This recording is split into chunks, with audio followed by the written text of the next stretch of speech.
Hello बच्चों, welcome to our revision इन चुटकी series. अब हम क्लास 10 का जो अगला चैप्टर है हमारा एरिया रिलेटेड टू सर्कल्स, उसका एक बहुत ही ब्रीफ में एक रिवीजन करेंगे।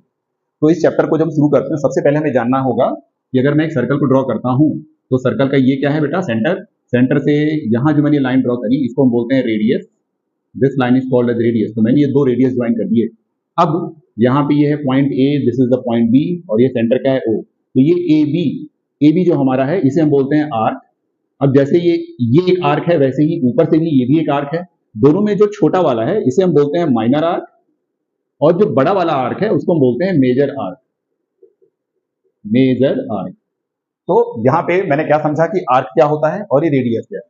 अब इससे रिलेटेड चैप्टर में सबसे पहला फॉर्मूला आता है कि ये जो जगह बन रही है जिसको हम बोलते हैं सेक्टर, क्या बोलते हैं, सेक्टर, इसको बोलेंगे माइनर सेक्टर, और जो ये बड़ा वाला जो पोर्शन है इसको बोलते हैं मेजर सेक्टर। तो सबसे पहला फॉर्मूला जो आएगा, एरिया ऑफ अ सेक्टर।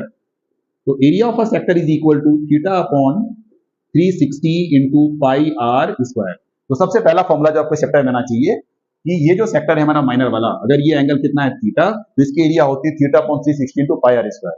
इसी तरह से ये जो आर्क है, अगर हमें इस आर्क की लेंथ निकालनी है, लेंथ ऑफ आर्क, तो इसका फॉर्मूला होता है थीटा अपॉन में 360 इंटू 2 पाई आर। तो ये दो फॉर्मूले हैं सेक्टर के एरिया को लेकर के और आर्क की लेंथ को लेकर के। अब अगली